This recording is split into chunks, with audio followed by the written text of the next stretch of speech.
Hey, good morning, good afternoon, good day, whenever you're watching this, listening to this, or consuming it. Clark Brown, Disaster Podcaster here, coming with this week's podcast. No guest today. Really just kind of didn't have a huge topic until kind of over the weekend and rolling into today. I had a few conversations and a few thoughts that led to something that I thought would be fantastic.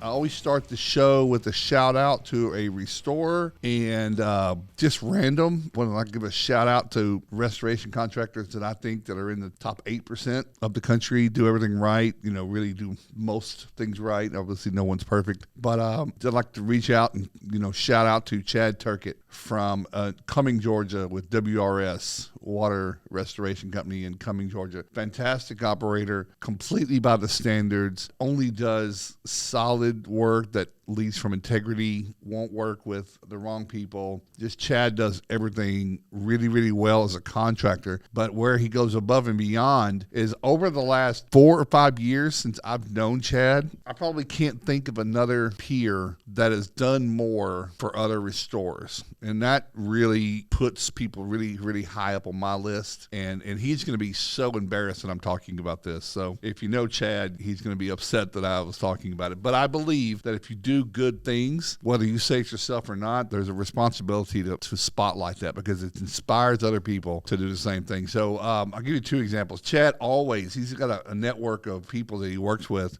contractors and other entities that will call him and ask him all over the country, hey, will you take care of this fire, this flood, or this big mold job? And Chad does travel a little bit, but he's very selective. He knows that he has to take care of those community and clients right in his backyard. But Chad will reach out to other contractors all across the country. I mean, it's not unfair to say 3 to 4 times a year I see him doing it, or he'll call me and ask me if I know someone in Sedona, Arizona or something like that. So big shout out there. But another one that's going to make Chad really uncomfortable before I move on is there was a post in one of the restoration groups one day. Someone not far from him, probably an hour away, had a theft. Really a small restoration company. And I guess he had a enclosed trailer full of all of his tools, some of his equipment, and everything he needed to do to keep his business running. Well, it got stolen. I mean, that happens to a lot of people. That's nothing unheard of. But this guy, yes, he had insurance, but it was going to take, a couple of weeks to get that settled and get some more. And he wasn't sitting on a lot of cash flow. Well, this guy reached out and said, "Does anybody got any ideas? Does anybody knows what I can do?" Well, Chad and his team had an extra enclosed trailer that they had out behind their shop. Went and loaded up a bunch of tools, a bunch of materials and supplies, and a bunch of equipment that was sitting on the back of his shelf. Maybe those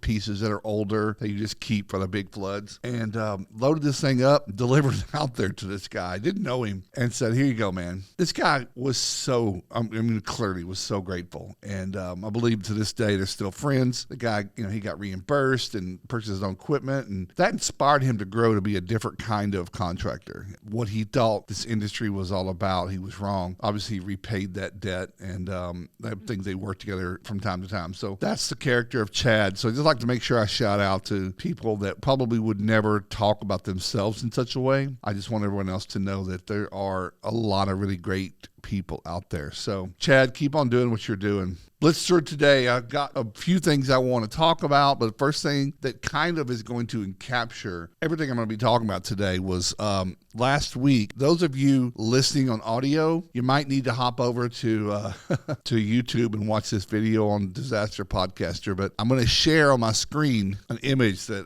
I saw it on LinkedIn and I shared it, but it's 9 classes that should be mandatory in high school, and I loved it. It was accounting, money management, taxes, nutrition, self-defense, time management, self-confidence, and picking the right career. Those are a few, but the point is there's a lot of areas where your standard or your regular education, high school, even college, comes up short. If you've ever read Rich Dad, Poor Dad by Robert Kiyosaki, he talks about school teaches you how to be a good employee. It doesn't teach you how to be an employer. And I think that's very true. So things that aren't taught in school are hopefully taught by parents and reinforced in school are integrity and leadership and things like that. But you normally graduate and come out of school not really prepared for what those things really mean. And so today I wanted to give a few examples of what that looks like, and maybe it helps you sharpen your axe or raise some other leaders or help another entrepreneur on their journey or something like that. So this first story,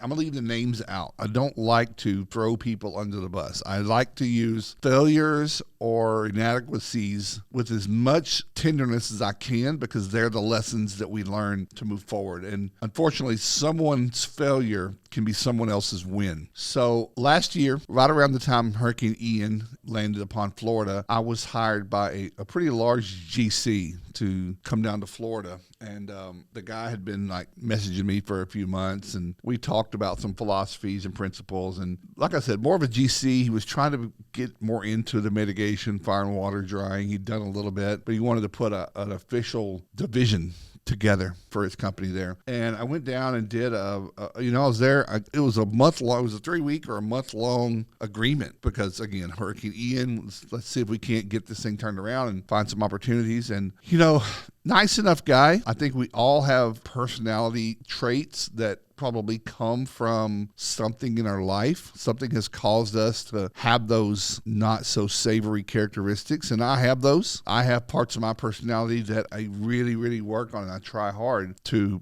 push to the back, but they're there. It's really, really hard to change how you're wired. If you've ever done a DISC assessment, you'll know what I'm talking about. But you're generally going to default back to, especially in times of stress or pressure or anxiety, you're going to kind of default back to your regular zero, which might be not always the best. So really be aware of that. But this one case there was a whole lot of just behavior that just wasn't aligned with how I think and how I treat people. There were things, this gentleman had a lot of toys, a lot of goods. He was obviously a collector of things, and that leads to, selfishness and ego and things like that. And the biggest boat, the biggest RV, big house. And he had these pretty good people working for him. And some of them had been with him for a while, but he developed this environment of having yes people. Like they were people that were subservient to him and good people. I mean, I interviewed them. I had lunches and meals with them. They all had a whole lot of potential, but he ruled by fear and held their job over their head. And I know this is probably going to come back and bite me, and this person may hear this. And I'm not mentioning any names, and no one really knows who I was working with down there, and I don't want to do that. But this is really important. When there was nothing much to do, while I applaud keeping your guys busy, they would always wash his stuff and his RV and his boat and his camper and do things around his house. And that's fine. I think a lot of people do that, but then there would be like little remarks about, boy, don't you guys wish you had this stuff? One day maybe if you work really hard and get better than, you're not doing a good enough job now to have something like this, but maybe if you do, maybe if you change how you do things and really put in some effort, you'll have this stuff. I mean, just really repulsed me. And I said that out loud. I said, no, this is not how you do things. Ultimately, that relationship got cut short, ended. The guy had paid me to come down for a consulting. I refunded part of that. And just last week, one of the project managers called me up and he put in his notice he was leaving. And I was like, okay, great. Great. That's a good kid. And kind of talking about his next steps and his path and what I think he should do. Poor guys didn't have any certifications in the industry. So I said, well, you should go to REITs and start with the WRT ASD, and that's your journey. And maybe you'll get the bug and go. But the straw that broke the camel's back was they were all in, whether they were pickups or Sprinter vans or whatever vehicles they were in. He had put in these cameras, front and rear facing, but he wasn't concerned about in case they were in a wreck, because there had been no wrecks, no accidents, nothing like that caused this. So they had these cameras in the truck, and he kind of rolled it out and said, guys, I'm watching you. I want to find out how long you're going into Wawa and Sheetz and Quick Trip and blah, blah, blah when you're picking your nose, and just kind of told them that stuff. And they're like, what? What are you talking about? And one day, the story I got, and this is just, again, for color, the sun, it was Florida. The sun was shining. They moved a visor, and it blocked one of them. 4 minutes later, get a phone call. All of them. No, a text went out to all of them. A blistering text. Never, ever, ever block the cameras, which means, by the way, he was watching in real time, if that's even possible. I don't know what system he had. Don't block it with the visors. And they text back and say, what if the sun's in the way? They said, get some sunglasses, but don't block the camera.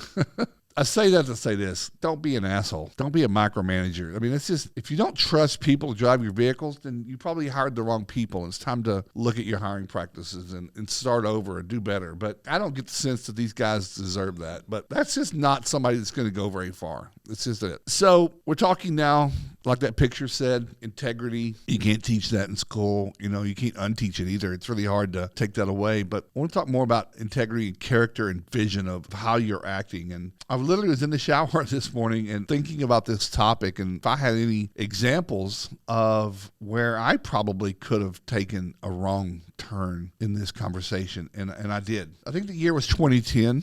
I was working for a very, very large company. This was before I went out on my own and started my own companies. And proud of those days, by the way. I learned so much from working with Cotton and Interstate, who are now first on site. And we got called into a flood at a mall in Rhode Island. Some of you listening probably are familiar with that. It was a really big flood. It was Warwick, Rhode Island. The whole area flooded. There were a lot of people there. It was a smorgasbord of everyone was there chasing this mall. It was not the biggest mall. It wasn't like the mall in Minnesota, but it was sizable. It was a Simon Properties, and we used to do work for them and quit. But I was working for a company that we got called in for a lot of what we call the anchor stores, and that would be in the larger box stores. And there was a really big Old Navy, a JCPenney's, a Macy's, and then inside the mall there were more Abercrombie and Fitch and Gap, and those are all the same company. So we worked for those companies as an end user. And then the common area, the mall, for the general common areas, which were the open areas back in the halls and everything that wasn't for a tenant. We were working for tenants, so they worked for the mall. And this was listen, I don't know why I'm being funny about their name, but this is the largest franchise group in the world. Second largest probably for restoration. And we were there a couple of days.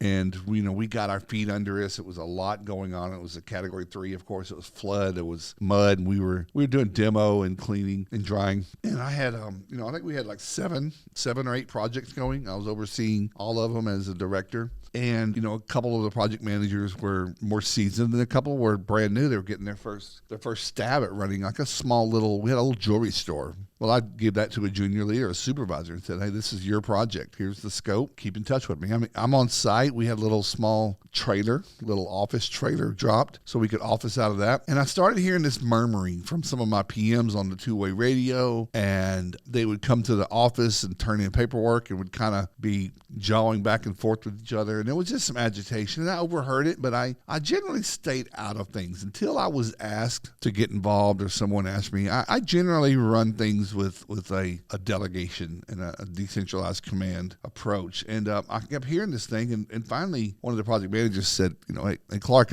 we got a problem. I said, what you got? Turned around in my chair and said, what do you got? He said, well, the big contractor is being really hard to work with. And I said, tell me more. What do you mean? Well, they're not wanting us to travel through common areas to get to our stores, which was fine for the outside anchors because you had your own entrance. But those 3 or 4 of those that we were doing were inside, and they would give us a really hard time. We couldn't go through there with our carts. They couldn't go through there with our debris. And when we could, they wanted to be an escort. All kinds of things were happening. They kept turning off. It been an agreement. There was no house power. So the primary had a humongous amount of power and distribution. And there had been an agreement with the mall owner that other contractors would be able to utilize and share that distribution. Well, that's always very, very tricky because while they may say, hey, we can do that, their stuff comes first. Well, they didn't want anyone plugging into their distribution because we had miles of distribution going through the halls and in the front. It was a big job. It was a lot of people working, a lot of temps, and just a lot of real estate that we were fighting over. So what I heard was that they weren't being easy to work with, making things really difficult, actually blocking us from being able to get back in after lunch to do our jobs. So we might have 10 or 15 people trying to get back into an Abercrombie and Fitch, and they could not go back in for an hour or two because the primary contractor was blocking it. So just really a bunch of things like that. And I said, well, that kind of sucks. And I had a project manager that was kind of a senior for over all the jobs. He was my number 2. And I said, what have you done to try? He goes, man, I've tried my best to talk to the head person, but they won't even talk to me. I'm just talking to somebody out in the field,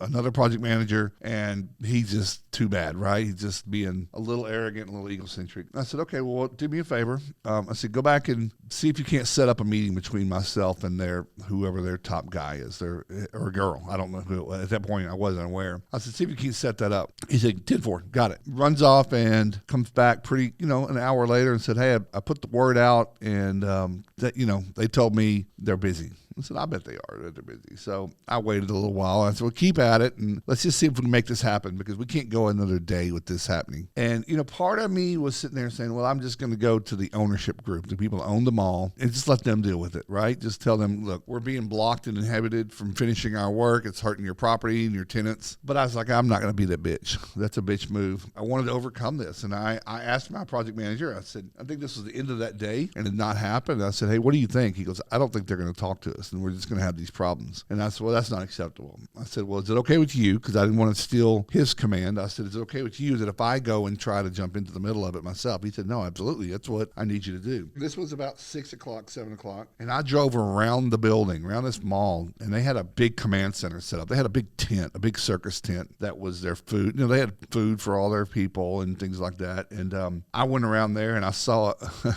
a big Hummer, a Humvee that was wrapped. And I said, that must be the boss. And I parked and I kind of, you don't want to just walk into someone else's camp, especially when you've got your own logo on. Because again, everybody has their guard up. And that's what I hate about this industry is people look at competitors as enemies and not collaborators. So I go to the edge of the command center and I said, who's in charge? And I get the obligatory, well, who are you? Who does it matter? What do you need? I said, I'm just looking to have a conversation with who's in charge. We're on the same project and blah, blah, blah. Well, right time of day or something, a few minutes later, someone goes and grabs who might be in charge. And he comes out and walks up. We shake hands. And again, it's almost like nothing had been going on. Well, come to find out, we walked. I remember the day. It was 6 o'clock. It was cold, Rhode Island. We started walking the parking lot. I think we ended up walking for 2 hours, by the way. This conversation went on. And I said, hey, this is some reports I'm getting back. And it looks like we're trying to get through to you. And he goes, I didn't know any of this.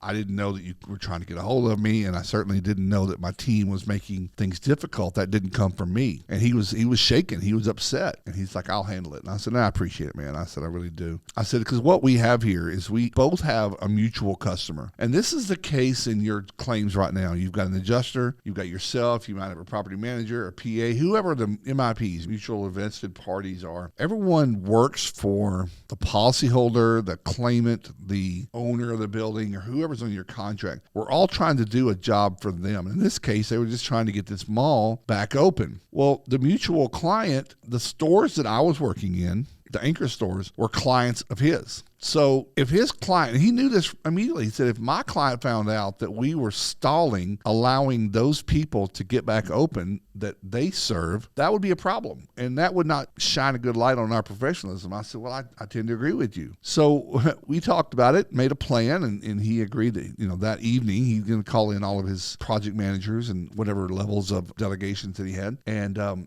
get some details and then figure out a compromise. Now, so there were some truths there. There were, what you get when you have your staff come to you, you'll get their version of things. Well, what it ended up being was they were trying to clean and sanitize at certain points of the day. They were trying to use, whether it was microban or whatever they were using, and they were trying to clean and mop and wipe down. And you can't just have people trucking through there. They didn't understand that we had to get to our locations. They just understand that they had a job to do themselves. And my project manager was very cordial, but there was limited power and limited distribution. And the information did not come down clear enough that they were supposed to try their best to share their power. So it was communications all across the board. And this primary person with this large franchise group promised that night to have this meeting and took my number and said if he had any more problems or if we had any more problems, myself or my team could call him directly. Really great meeting. Went the right way. And it was great. Looks like it's going to be fine. Later that night, about 7:30 or 8, I'm still in the office by myself, I think, finishing up some work. And this guy's name was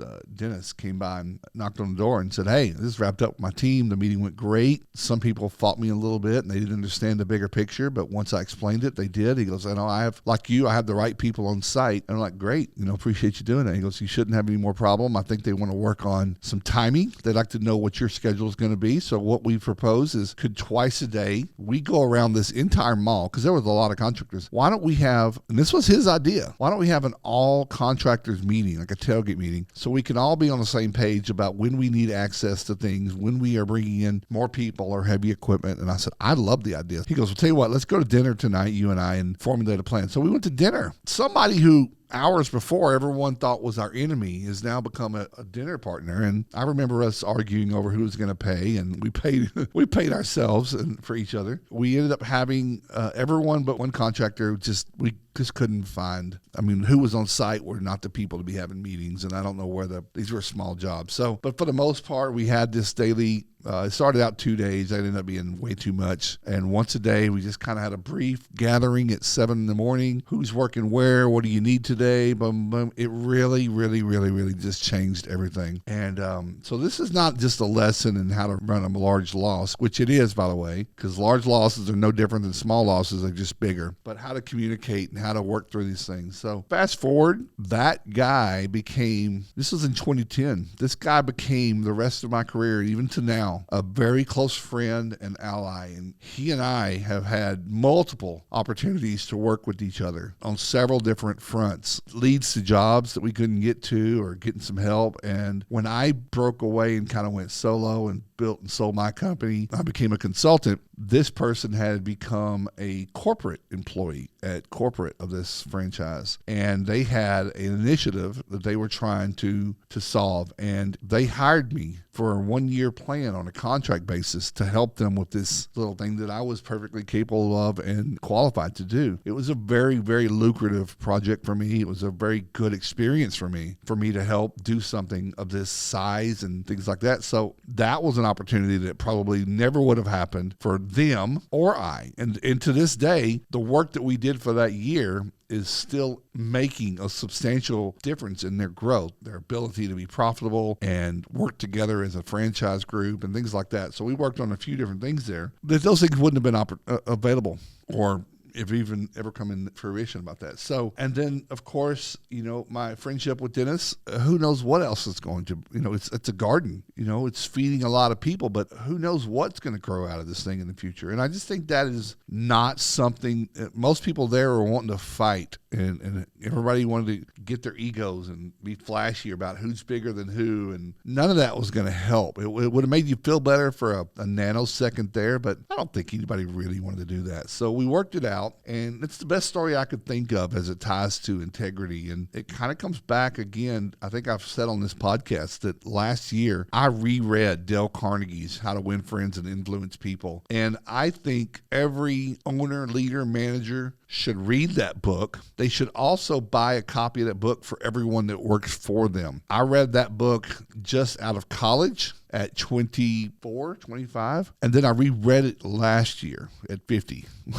It hit me different. I was probably not ready at 24 to absorb what it meant. But at 48, 49, 50, it was completely spellbinding. And I remembered the book. I mean, reading it was a little bit of a challenge because I knew what the next pages were going to say, but I needed to read it again and just solidify. Because to do big things, to do great things, you need other people. And you need to treat people as you would like to be treated. These small, little, minor misunderstandings could easily have been the other way. It could have been my company that had the primary and the bigger piece of that job in the common area. It could have been us that were struggling with trying to get things, clean with other people stamping through there without knowing what they were doing. I mean, it all really made sense. And, looking back, I wasn't always that person that could have done that. But I knew that I had 15, 20 supervisors and project managers there watching me. And I did. I gave them an example of what they should have done. And my head project manager, he got it. And he told me, he said, man,